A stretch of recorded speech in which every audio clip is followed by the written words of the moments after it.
Good morning, everybody. Thank you for joining today's Vuelio webinar, Cyberattack Crisis Comms. And yeah, thank you for joining us. Before we get started into the slides, we encourage you to submit any questions that you might have as we go into the Q&A box, but you can also use the chat function as well. And we'll be answering them in a Q&A session at the end of the webinar. But if we go over slightly, if there are any questions that we don't have time for today, we'll answer them in a follow-up log over on the Vuelio website. And a recording of today's webinar will also be emailed out to everyone who signed up over the next few days. And we'll also be doing a write-up overview of the key points shared today over on the blog, as well as some supporting content. So firstly, let's introduce ourselves. So next slide, please, and I'll hand over to Amy. Hi everyone, and thank you for joining us today. I'm Amy Chappell. I'm Head of Insights here at Vuelio. I've worked in media intelligence and communications measurement for a bit over a decade, supporting brands, not-for-profits and public sector organisations to make sense of complex data and turn it into meaningful action. In my current role, I work closely with our clients and our analysts to ensure that our insights are not only robust, but genuinely useful and relevant, helping teams to better understand the media impact, spot risks and opportunities, and hopefully make smarter strategic communications decisions. The insights team here plays a central role in that process. We bring together media analysis, human expertise, and increasingly AI to provide tailored reporting and advice, whether that's during a crisis, a campaign evaluation, or part of long-term reputation tracking. And I am PJ Boyd. I'm the comms and content manager at our Vuelio brand, but also across ResponseSource as well, working for Pulsar Group as a whole. And I write about all of the creative industries. So that's PR and comms, public sector, public affairs, political, and the media as well. So journalism, broadcast, the influencer field as well. And my history is primarily research. And I also spent a number of years working as a freelance journalist for national press, consumer, and some trade titles as well. And what I mainly really enjoyed writing about and still enjoy writing about now is communications and marketing and the creative industries. And I particularly enjoyed writing about bad communications when I was working as a freelancer. And now I really like highlighting good communications, which is why I'm really excited to be talking about this today, because it's such a big, important issue as well, and something that I personally feel very passionate about. And a lot of the information that we'll be sharing today actually comes from Vuelio's latest report. So that's also a big part of my role, is putting together reports like of interest to the industries that we cater to over at Vuelio. And our latest report actually focused on the retail cyber attacks. So it's called Retail Cyber Attacks and the UK Press Reaction. And if you haven't read it yet, I highly recommend it. You can download it on the Vuelio website if you look underneath the resources section, but I'll also share a link to it as well in the chat. So do check that out afterwards if you haven't already. We'll be sharing some data from that here as well.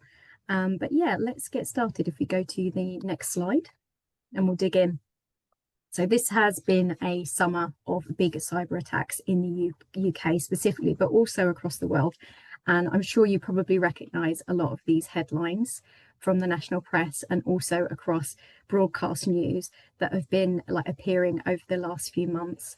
And the biggest cyber attacks, I suppose, that have had the most coverage have been around the cyber attacks on Marks and Spencer, on Harrods, and also on Co-op. And they have been absolutely huge stories, obviously because there are big high street brands.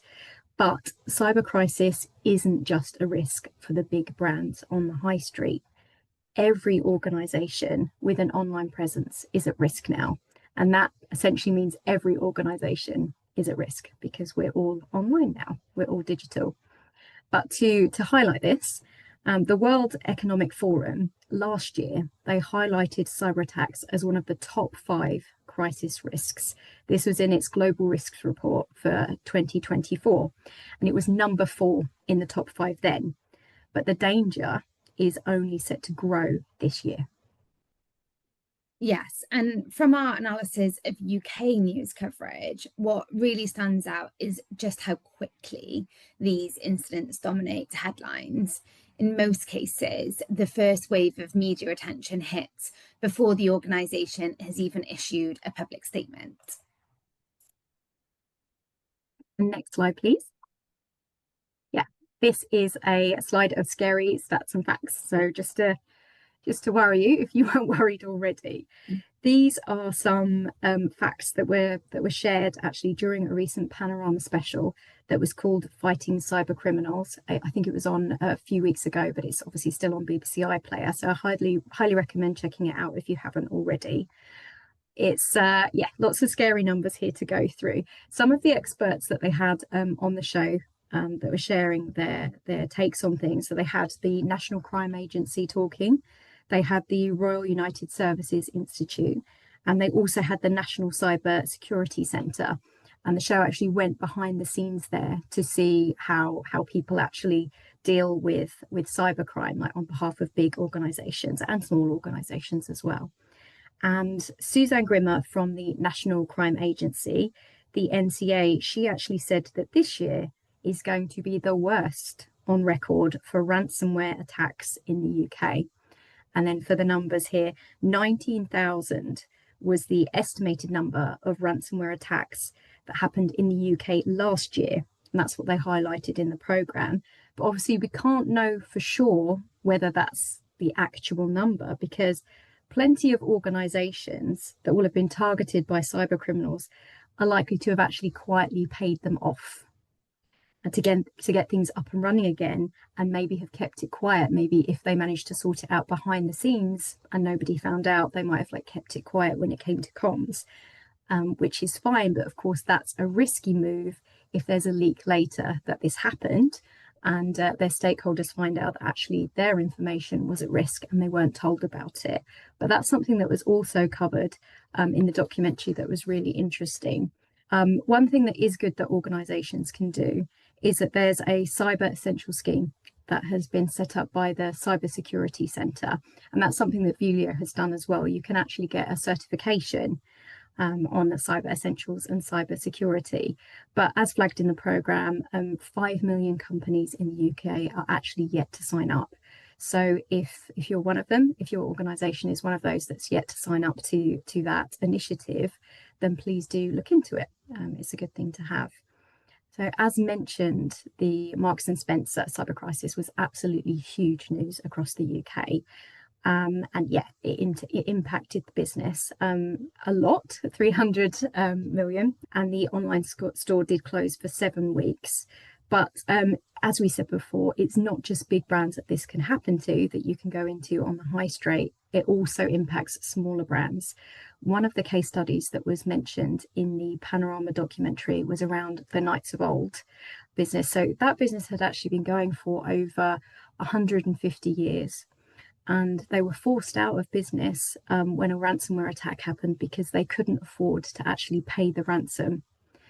Big companies, often can do that. Smaller ones can't. And that's what's really sad, that you can actually close businesses when that happens. Yeah, that's really scary. And what stood out for me was that consequences like reputational damage that lead to a decline in consumer trust can have long-term detrimental impacts on businesses, even if they survive that initial storm. And despite the panorama clearly stating that retailers affected this summer are sort of quote unquote not the bad guys in this situation, we're seeing that the media narrative doesn't just stop at the technical data or just the facts and the information. Journalists and audiences want to know how victims are responding, how transparent organizations are being, and what steps they're taking to protect customers. When a business stays silent or vague, that media space is often filled with speculation, criticism, consumer accounts, or even leaked details. And next slide, please. Hopefully this one looks a little bit less scary. The fact that Panorama has focused on this issue in a couple of reports recently, and there have also been follow-ups on other BBC shows as well. BBC Radio 4 also covered the issue over the last few weeks. It shows how big this issue is. This is actually a graph that was from our retail cyber attacks report, which we released, I think it was around the end of May, just to show the press coverage of cyber attacks related to specific brands between May 2024 and May 2025. So you can see each bubble shows the size of UK online coverage. And as you'd expect, M&S, Co-op and Harrods, they have the biggest bubbles, so they got the biggest share of coverage in the UK press. But you can also see the other bubbles. You've got Transport for London in there, you've got HMRC, and you've got the Legal Aid Agency, and then a couple of smaller ones as well that were the bigger brands. But you can see here clearly that this is definitely not just a problem for retail. As we said before, this is a problem for every organisation, potentially. And this just goes up to the end of May. There's also been a lot more coverage since then, which we will talk about in a moment. Exactly. And when we analysed this coverage more closely, what stood out wasn't just the volume, but also the nature of the stories. And there's a fairly predictable pattern. Coverage typically starts with the breach itself, then quickly moves to how the organisation is handling it, what they said, how quickly they responded, whether they've been transparent, and whether customers feel reassured or not. In short, the comms response often becomes the second wave of the story, if you like. And depending on how it's handled, that can either stabilise the narrative, hopefully, or prolong the crisis. And in my opinion, this is where media intelligence really adds value. We can look at sentiment, volume, and message framing across different cases and see what has worked and also what tends to trigger that follow-up scrutiny as well. Okay, and next slide, please. And here we go. We can see this is also a problem for government. The Committee of Public Accounts, on looking into the government's cyber resilience, found that its defences have been outpaced by hostile states and criminals. Warnings from the report in May highlighted the danger to public services as well as the national infrastructure. So that's all of us. And that's something that was also highlighted in the Panorama report. So we've got some more scary stats for you. The government estimates that risky and outdated IT systems actually make up a whole 28% of the public sector's IT estate. And the chairman of the committee, Sir Geoffrey Clifton Brown, he actually said, so the little headline there, the battlements are crumbling, which is quite scary words there. And the government is only beginning to wake up to the threat that it actually faces ahead. And also we recommend checking out the government cyber resilience report if you want to be scared further. So if we go to the next slide, we can see it's not just government, it's also a big problem for public bodies, and particularly when it comes to public trust. If you think about it, local authorities, they have our data, they have our bank details, etc., for council tax, for lots of other things, and where you can choose the retailers that you want to buy from. So, for example, I'm a big fan of Marks and Spencer's, and I did want to buy something online when the cyber attack happened, and I waited for it to come back online, and I did buy what I needed to buy. Obviously, other retailers are out there, but you can't withhold data from your local authority. It's something that you have to give them. So there is a huge responsibility there. People just don't have a choice. And here are some quick examples of recent cyber attacks that have happened to local councils. So this is one that happened to the London Borough of Hackney, which ended up being reprimanded by the Information Commissioner's Office for a hack that actually happened in October 2020. And it involved the personal data of at least 280,000 residents in the area. So the ICO Deputy Commissioner, Stephen Bonner, he recommended that councils need to act now to ensure that their residents don't suffer the same fate across the rest of the country. And then if we go on to the next slide as well, we can see here another council that was hit was the Oxford City Council, and that was this year in June, and they were really, really quick actually to get their comms out around it. This was a cybersecurity breach on its IT network, and luckily they managed to shut it down and report the incident. And they also released comms to the public as well to keep everybody informed. So that was a really quick turnaround on that one. And then we've got another example as well on the next slide. And this is also another example of really fast comms and fast turnaround. This is Glasgow City Council, who also experienced a cyber attack. But luckily, there were no findings of data loss, like as released to the press, as told to the press. And there was a quick return to high priority services as well. So yeah, getting the comms out quickly and getting it sorted out quickly. Of course, not everybody can do that. If we go to the next slide as well. So you can see here, cyber crisis, it isn't always caused from attacks from malicious actors, from cyber criminals who are looking for financial gain. It also occasionally happens from the inside of an organization as well, accidentally. So as mentioned before, so Suzanne Grimmer, who we've quoted before from the NCA, she called the cybercrime a very successful business model in the Panorama special. But this is an example of an accidental leak. You might have read this story in the press, so lots of people have been covering it. There was an accidental leak of personal information by a British defence official in early 2022. There's also use of a super injunction to cover up the mistake after that. And then there's been the creation of a mitigation scheme, and that's the Afghanistan response route. So if you've looked into the story, if you know the full details, it shows that a cyber crisis, it isn't just costly. It doesn't just have a financial effect. It can also be incredibly, incredibly dangerous. If we go on to the next slide. So here, yes, one of our graphs. So this was featured in our report, but we've updated the data to take into consideration the last couple of months. And this shows that cyber crises are on the rise, but so is interest from the press and the public across the UK and internationally as well. But I'll just pass on to Amy to talk about our findings here. Thanks, PJ. So what we're looking at here is a timeline of online media coverage, social media conversations, and Google search interest in cyber incidents, all tracked across the past year. The blue line shows online media mentions of cyber attacks and data breaches, while the green shows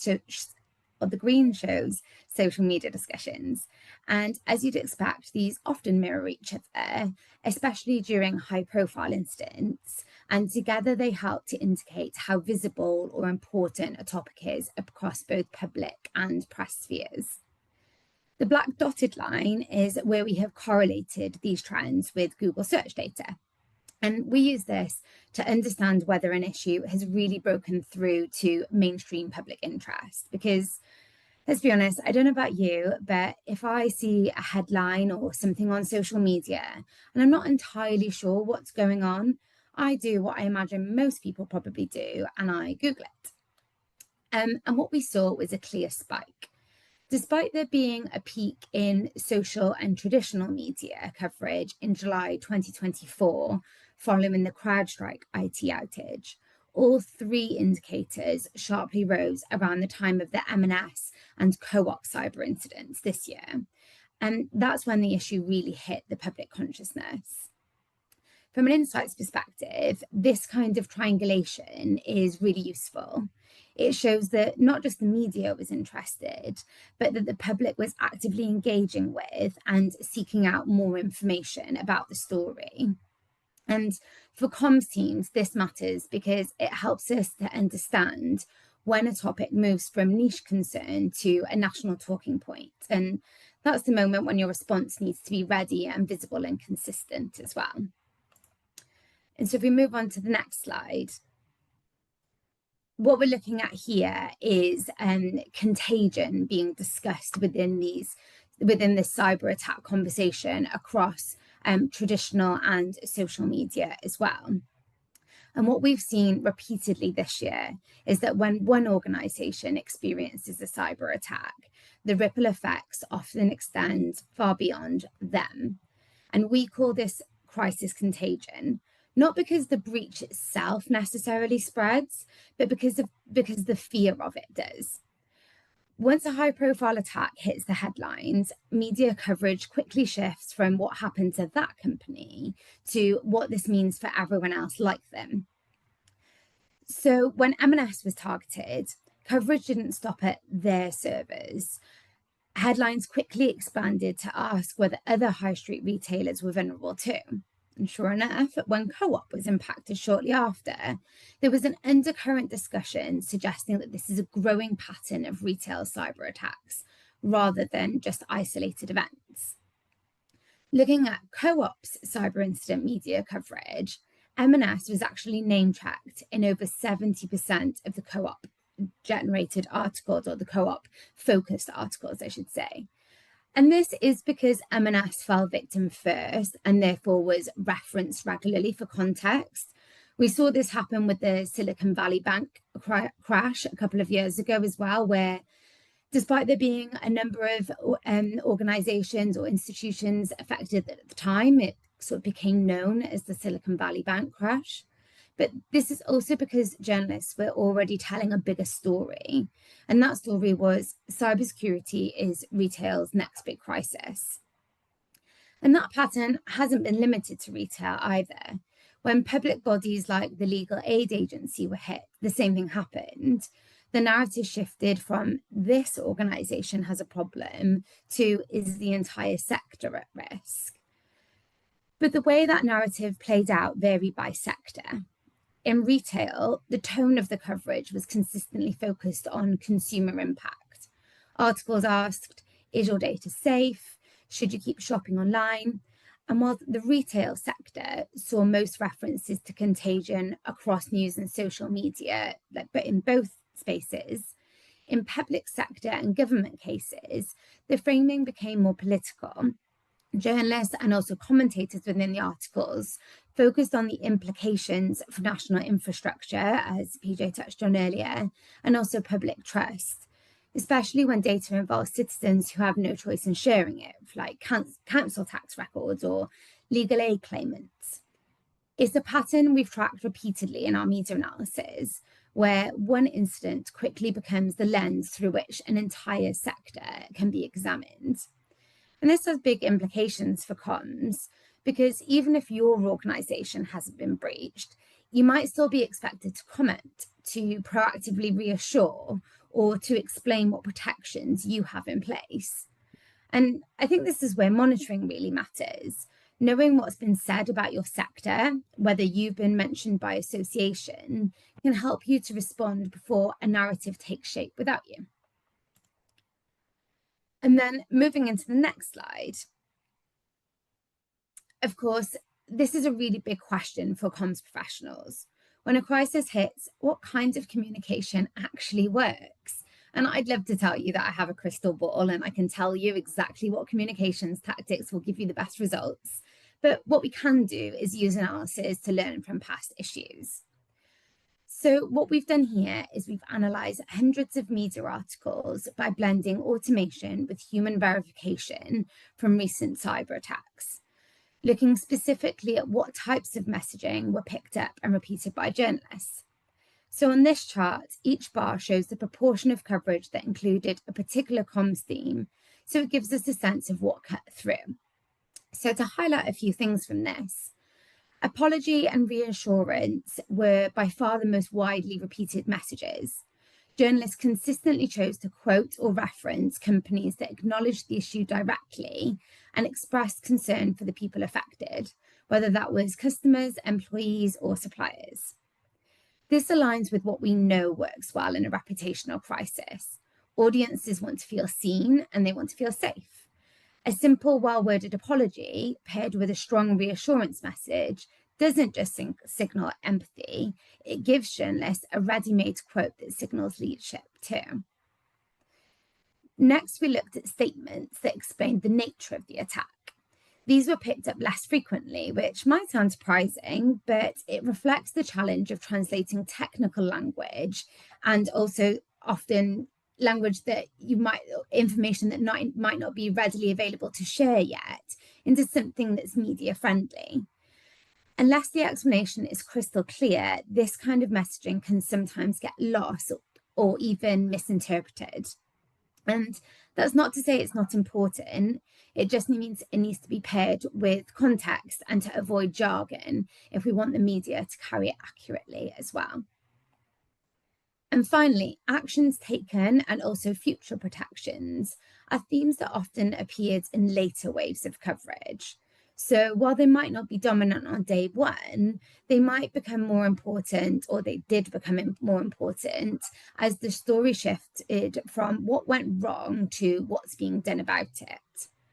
And this is exactly why comm strategies shouldn't just stop at the holding statement, and having follow-up messages planned helps to shape how your organization is talked about in the recovery phase as well. And from an insights point of view, this kind of analysis is gold because it helps us to understand not just whether coverage is happening, but how your messaging is landing and what's resonating with the press and the public as well. This kind of analysis supports comm teams in three key ways. It helps you to understand what's resonating. So not just whether your messages are out there, but whether they're being received, repeated, and trusted. It allows you to learn and iterate so that future responses are based on insight and data-driven decisions, not just instinct. And also, it helps you to contextualize your crisis for internal and external stakeholders. If you can show leadership that your message was picked up positively, or even perhaps that your tone was more effective than a competitor's, then that can help to build confidence and support long-term strategy as well. In our analyses of crisis communications beyond cyber incidents, we have found that the best practice communications are when organizations lead with empathy and reassurance, follow with clear and accessible information for journalists, and then build towards recovery and action. And that's the model we've seen succeed, both in sentiment and in shaping the media narrative over time. And if we look at the next slide, please. Just to bring that to life a little bit further, here's a great example of what effective human-centered crisis comms can look like. These are messages directly from the Co-op Group CEO, including her appearance on BBC Breakfast. She struck the right tone, calm, transparent, and focused on both customer reassurance and action. Importantly, she was visible, available to the media, and consistent with her message across channels. Three qualities that our analysis shows make a big difference in the recovery phase of a crisis.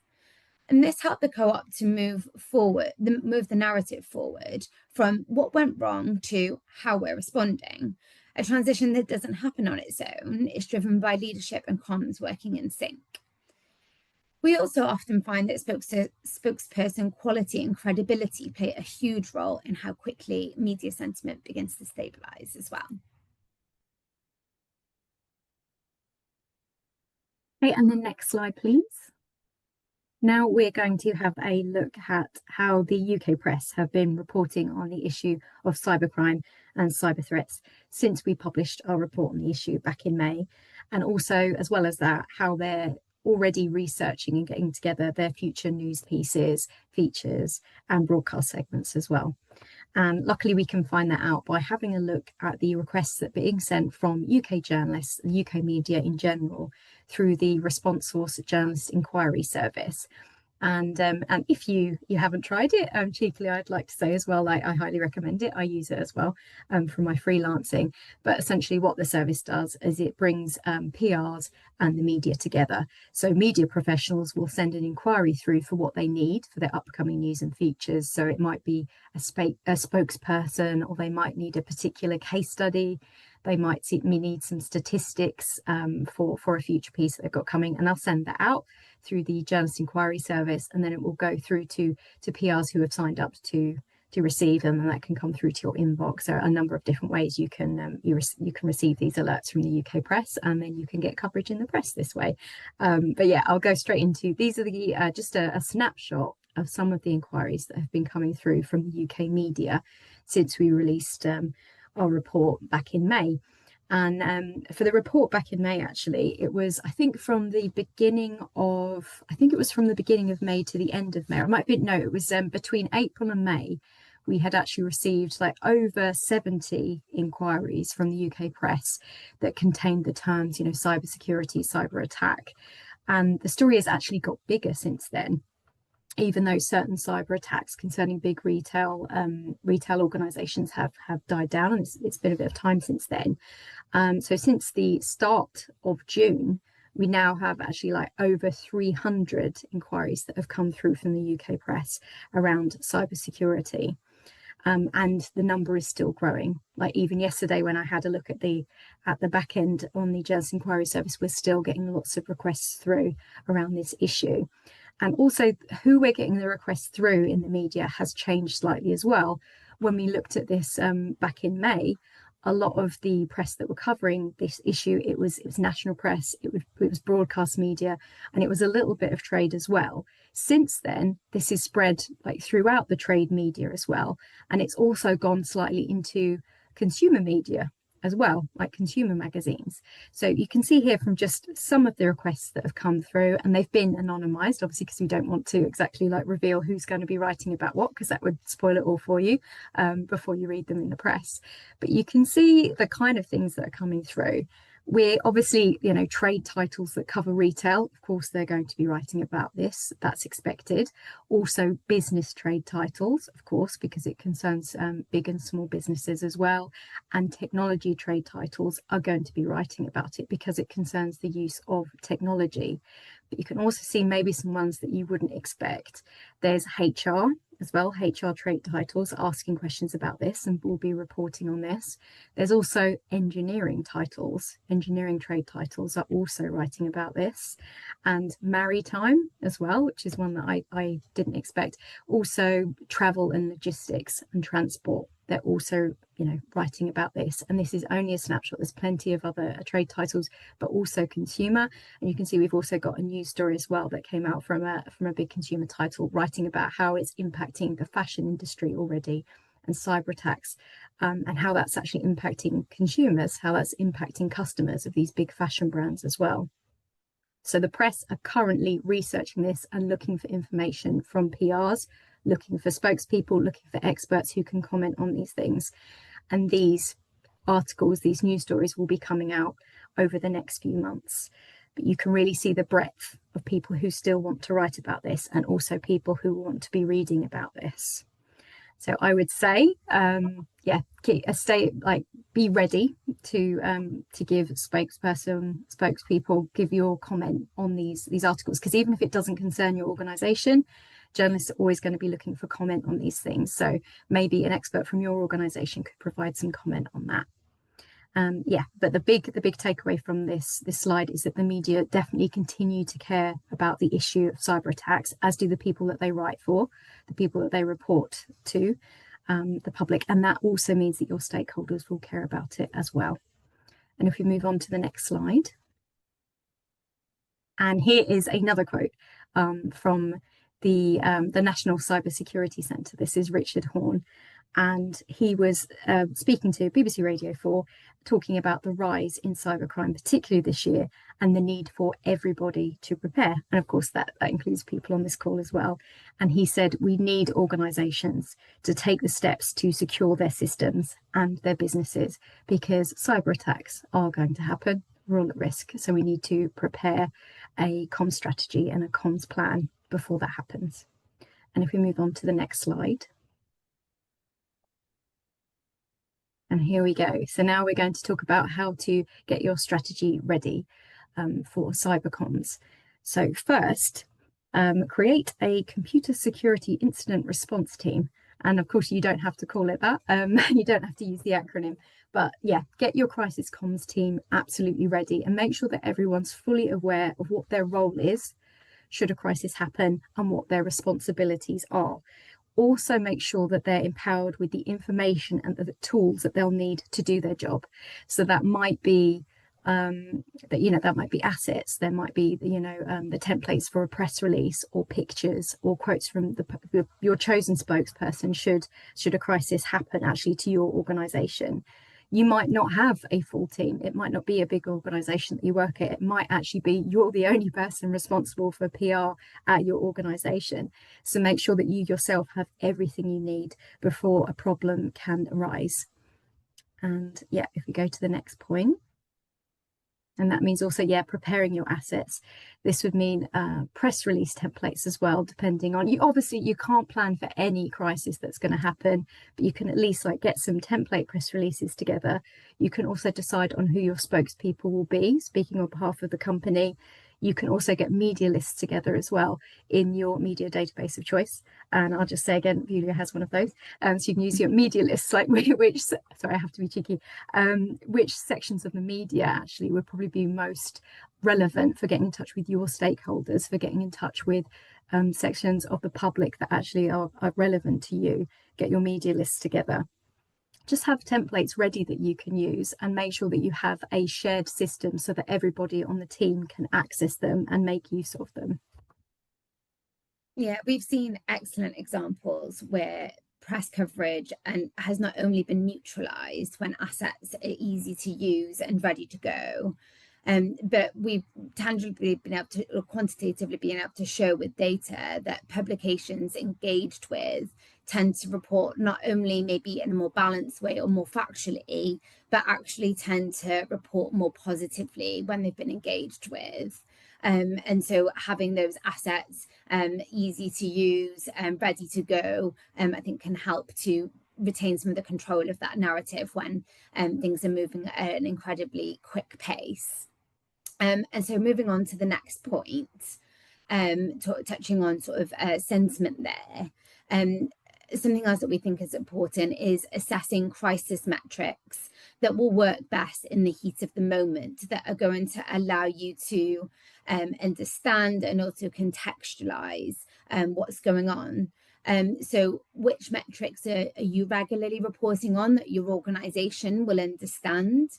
With every will in the world, an algorithmic impact score or fancy metrics might tell what's going on, but if your organization doesn't understand them, or you don't understand how to interpret them, then it might not be particularly useful at that moment. Which metrics are going to help you to contextualize what's going on and also understand how an issue is playing out in the media landscape. You could even set up sort of a crisis coverage dashboard in advance to be able to quickly track coverage, spread, the sentiment, messages, and also social reaction as well, as the story unfolds. Okay, and if we go to point 4, stakeholders. Keep your different stakeholders front of mind when you're planning your strategy and putting all of your assets together. As we all know, stakeholders, they come in many different forms, and one approach isn't going to work for all of them. So it's best to have like lots of different iterations of a press release and of your strategy. And to help you with that, you can pre-segment your stakeholders and just make sure that the strategies that you're going to take will work for each of them. And also, we actually did a webinar, I think it was a few months ago, related to stakeholder management as well. So I recommend that, and I'll put a little link in the chat as well if you want to check that out, to help you with your stakeholder mapping and pre-segmenting. And if we go to point 5, this is about monitoring for potential crisis. So we've talked a lot about monitoring, but tracking media and sentiment around competitors, regulators, and critical partners is really important. As Amy was saying, the contagion risk is real with this issue, particularly if your sector is being discussed as a whole. And it likely will be, because this is an absolutely huge story at the moment and probably will continue to be. Yeah, and so if we're going to point 6, please. That's around taking a proactive approach to the press. So as I said, remember just how quickly journalists need to get their stories out, and having those assets available.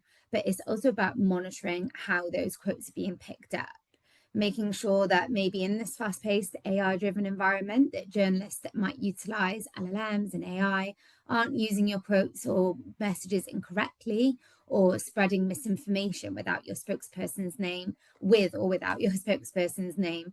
attached, and ensuring you're monitoring this in real time will be important to understand not just whether your statements went out and that your proactivity is paying off, but whether journalists are directly quoting your messages or perhaps paraphrasing them, and whether there's any risk there on any reactive messaging as well. And then we move on to point 7. Consider collaboration with other organizations. We were talking about the co-op earlier and how good their comms have been, like even now, even in the last few weeks, around their own cyber attack, the fact that they've partnered with the hacking games to show that they're actually working towards a more cyber secure future, and then also investing in the future as well.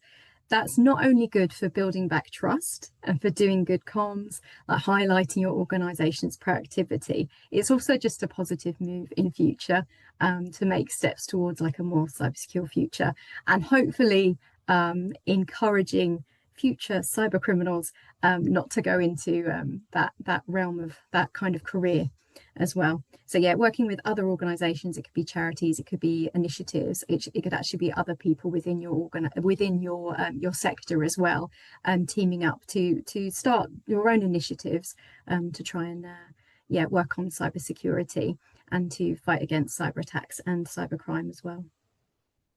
And then the final point then is assessing whether to proactively communicate your cybersecurity posture. You may want to consider whether your organization should proactively speak about cybersecurity instead of waiting for a breach to talk about your commitment to security.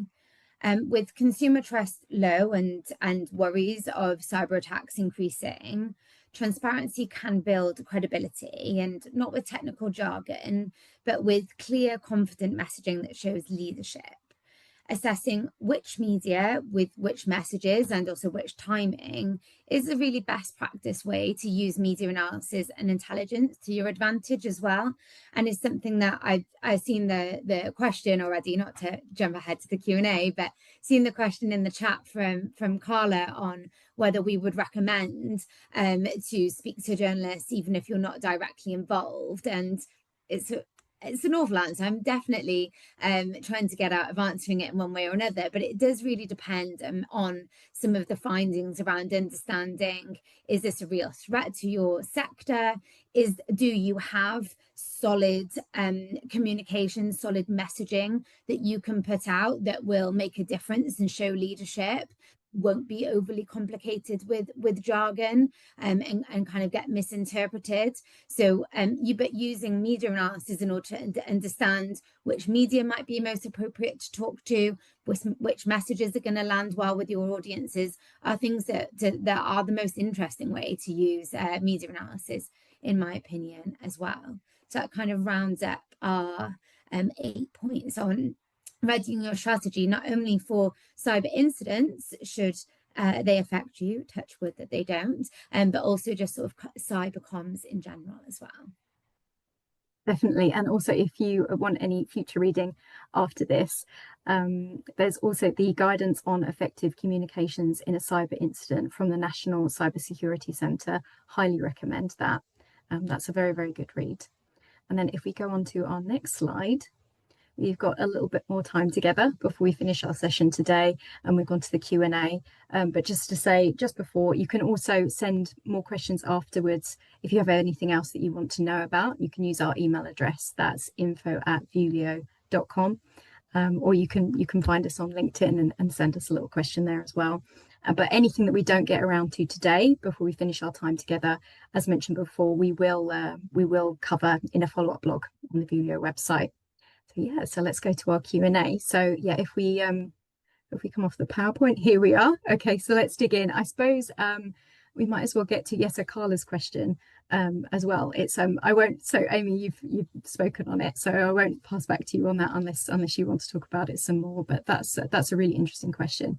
And I suppose you can also come at it from the point of view, you can also answer journalist questions obviously on behalf of a big organization, but then often we see on the journalist inquiry service there'll actually be PRs working on behalf of like a single person, rather than an organization, a person who wants to get into the press as a spokesperson on their chosen subject.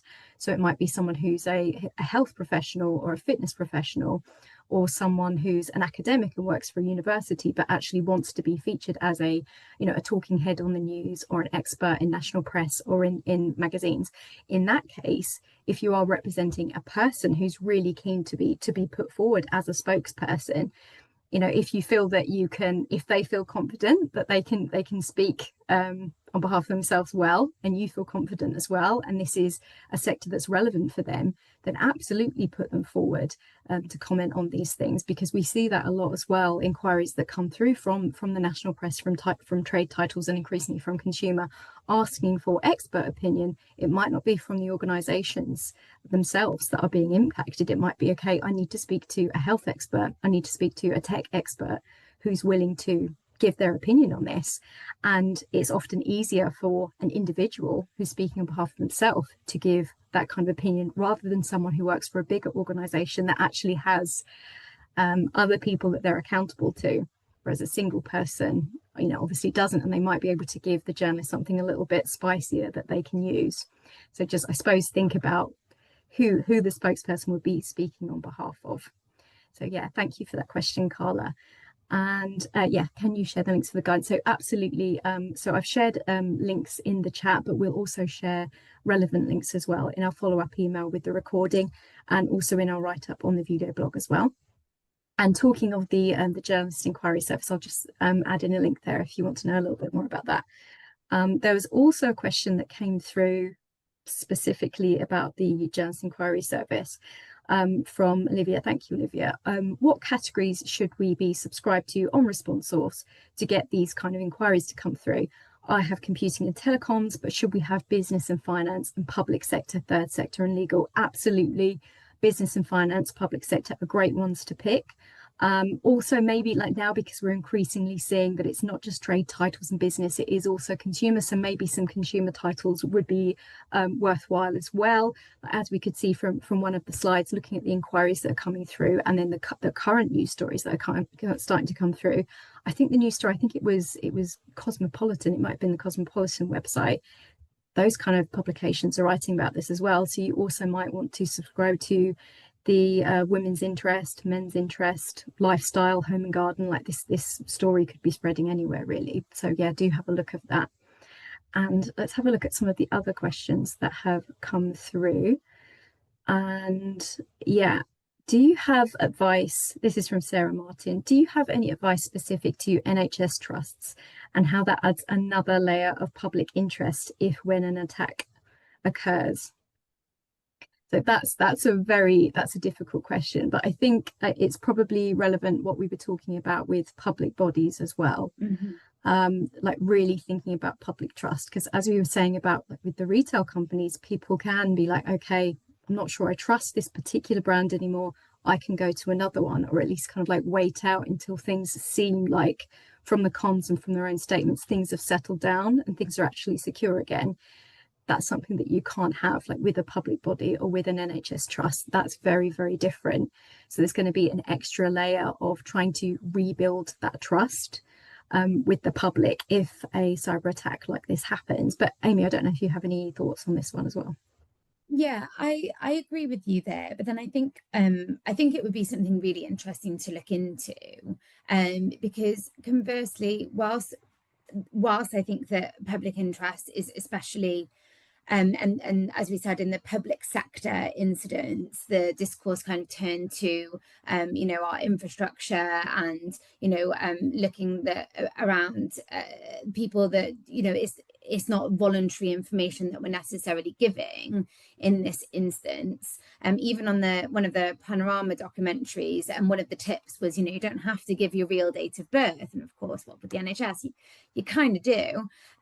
But I think also what was interesting in our analysis, at least comparing online, social and Google search trends, was that actually the retail hits recently sort of superseded anything else that had happened in relation to the public sector. And I think that comes down to sort of financial implications, people being worried about their payment information being stolen, and financial loss being a big risk, but also that inconvenience as well. The fact that M&S wasn't available for several weeks. I was having conversations with people outside of work around how their local co-op wasn't open or didn't have this stock available and things like that. So I think whilst yes, there is a different layer of public interest in public sector, I think it would be interesting to look at whether that's necessarily heightened from the sort of public or rather specific stakeholder groups as well. That's cool. We've also got a question from Maya, who says, in terms of reputation, talking of M&S again, do you think the fact that M&S is well loved and familiar, do you think it's helped the brand survive through this, or do you think it's damaged their reputation? And I mean, I can only speak, I guess, from a personal point of view. I did mention that I waited for the service to come back before I bought what I wanted to buy, and I held out for M&S because that's a brand that I've known for a long time, and also just like Amy was saying, just talking to people like in your day-to-day life that that buy from the brands. Obviously, it wasn't just M&S, but other brands that have been targeted. Whether people have gone, oh well, I'm not going to buy from them again, or I'll hold out and I'll wait for them to make the comeback before and I'll go in and make a purchase. Like we can see, obviously, M&S, they did miss out on profits because of what happened, and what the impact on that will be in the long term will certainly be very interesting to see. But we all know it's an established brand. It's part of our history. It is well loved and familiar to many people. So while there will be some hesitance, I'm sure, from lots of people when it comes to shopping online, I can't imagine it will have a long-term like negative impact, but we'll have to see. Again, this is just my opinion. We'll have to see what happens. But Amy, do you have any thoughts on that? Yeah, I mean, if every organization had a viral strawberry cream sandwich to follow up with, then maybe we could take a little bit of a breather.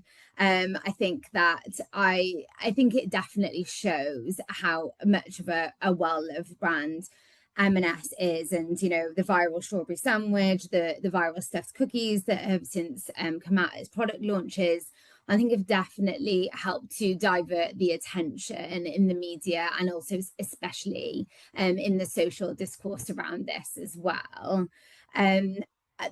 Though I do wonder, and this is a thought rather than anything based on data at the moment, as part of that recovery, organizations in general, if we just go, okay, that's over, let's move on to the next, does that work towards rebuilding that public trust, or the trust from certain stakeholders, perhaps by targeting trade publications and things like that?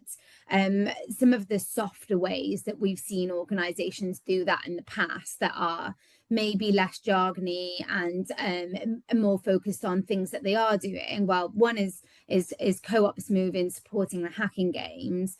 Another that was not related to cyber incidents, but when the diversity and inclusion conversation started around 5 years ago, was we saw organizations proactively talking about new departments or new people that they'd employed within their organizations to look after this specifically, almost as a way to show, look, we are taking this seriously. This is something that we've changed and we've invested in our organization. So we found that can be it doesn't necessarily make headlines, but can be a softer touch way of potentially talking about ways to sort of rebuild that trust in the recovery phase as well. We've got quite a few questions in the chat. I would just like to say, just to shout out to Lucy Pitcher, that sounds really interesting. So that's something we'll definitely get in touch with afterwards. So yeah, thank you for offering that. That's awesome. So I'll have a look at a question. So from Matteo, thanks for the talk. I just wanted to ask if you have, or anyone else in the chat, has any tips on common pitfalls, things to avoid when dealing with cyber attack comms. So this is, I think, just like, I suppose, looking at it as well, like from a journalist point of view and a member of the media, And also to touch on something that Amy said earlier, is really making sure that the spokespeople that you're sending out and what they're saying is absolutely sense checked, is fully proofed before you send people out there to say anything. So this might be a statement that you're sending out, and obviously that's a lot easier to check and double check again before you send it out, to your media lists. But then also there's the element of sending people out to talk to people for broadcast media as well, and really making sure that you're prepping your spokespeople, if they're speaking on behalf of an actual organization, that they're representing them in the right way. So I think one of the common pitfalls would be not preparing people properly, probably for going in front of the media, for like making sure what you're sending them out there to say is actually correct and goes with your wider strategy. And also I would say, I guess from an internal point of view, from working in the comms side of things, really making sure that everyone on the team is fully prepared and has what they need to do what they need to do should something happen. And that would mean like constant training going through. It can also mean, like in one of a previous webinar we did about crisis, doing simulations of like a potential crisis that could happen to really like test your team to see how they would deal with it when this eventually happens. Like hopefully it won't happen to anyone on the call today that they have to deal with a cyber crisis, but it could do. Really training your team, double checking like on a regular basis if you've got everything that you need before you go. So I would say like one of the pitfalls is not being prepared. Is there anything you'd want to say on that, Amy, as well? Yeah, and just looking at some of the comments that are coming back in relation to that question in the chat, it's really interesting, isn't it? I think Kate makes a good point about rushing out comms in a panic.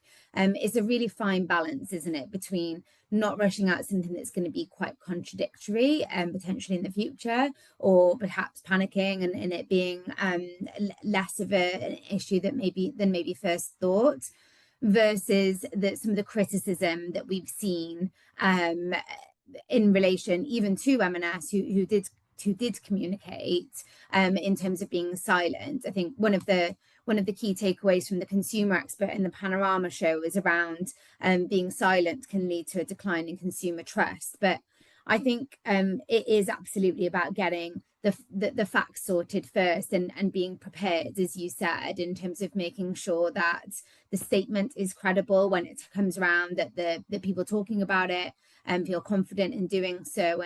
And that links into some of the sort of the prep for the comms teams, which came through in another question. As we touched on earlier, having the assets available is really important, but also having the lines to take stored centrally. And that's another shameless plug for the Vuelio press office management. But so in the media insights team, even though we're analysing media perception, we have historically taken those lines to take when they have been present and when they haven't been, and compared it to see kind of what the outcome was. And we did find that there was definitely an impact on not necessarily the amount of coverage, but potentially how neutral or how positive that coverage might be overall, in terms of making sure that everybody is on the same page in terms of what they can speak about, what lines they can take, as well is really important, even if that is that we're not quite ready to talk about it. We're aware that there's a problem and we're looking into it, if you're being approached by journalists already and needing to be reactive. Yeah, and we've only got 1 minute, so I'll quickly go through a couple of other questions. But as I say, we can follow up on some other ones in a blog post. So Sue, she's asked, are there any resources available for simulations or desktop exercises to do with crisis? Off of the top of my head, I know there's one organisation that does. It's called Polpeo. But there's plenty of others as well, but we can include this in a follow-up blog. And there are organizations that offer like external training, but also can come into your organization and help you plan, as long as hopefully this webinar has been helpful as well. And also Kate, just there's a bit of advice from Kate as well in the chat, just to say for companies that might experience their own cyber attack, to prepare that you've got alternative ways of communicating with each other as well, just in case your whole system goes down. like to make sure that you've got external ways to get in touch. And this might be WhatsApp, it might be some other messaging system as well, but also to make sure that that's also fully secure as well, if you're going to be communicating with each other outside of officially sanctioned messaging services outside of your organization. And I think we should probably leave it there because we've covered a lot today. Thank you everyone for submitting your questions and for taking part in the chat and for joining us today. We hope that we've given you lots of food for thought on cyber attacks, and that maybe things are a little bit less scary now. We will, as mentioned, we will follow up in the next few days with a recording of this session, which we'll send out via email. We'll also have follow-up pieces on the Vuelio blog with an overview of today's session and answers for all of your questions that we didn't have time for today, probably as well as some extra resources that you can check out on the topic as well. But thank you all so much for joining us. If you've got any other questions that you want to send us afterwards, please do email us, info@vuelio.com. And yeah, thank you. I hope everyone has a great rest of the day. So goodbye from me and goodbye from Amy as well. Thanks a lot. Okay, thank you, everyone. Goodbye. Bye.